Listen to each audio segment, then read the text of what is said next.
Salibonani and welcome to my channel. My name is Prim. I share videos on parenting, my life and a little bit of beauty, so that's hair and makeup and just tidbits in between depending on how I feel. So I am gonna just get started with detangling, then I'm gonna put a mask on probably and then head into the bathroom and cleanse what would be my pre-poo because the mask is more of a conditioner.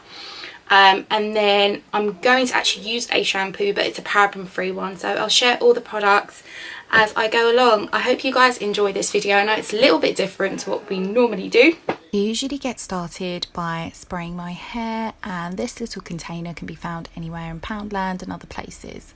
And the benefit of adding water and moisture to your hair is just the added workability. So I then take a wide tooth comb and I just start brushing through from the tips to the root, just trying to get any of the kinks and coils out or any matted hair in my detangling process. I then like to separate my hair into sections. I prefer working in quarters because I feel like you can really get to the roots properly and detangle thoroughly.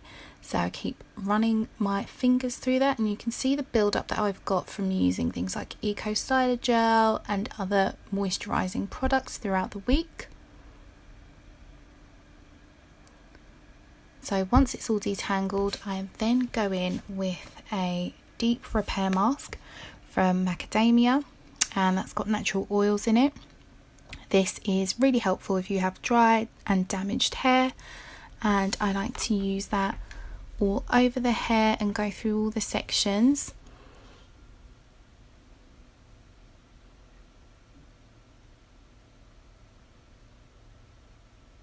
Also do a little bit of finger combing just to make sure that I've been thorough in detangling and in getting that mask through all the hair.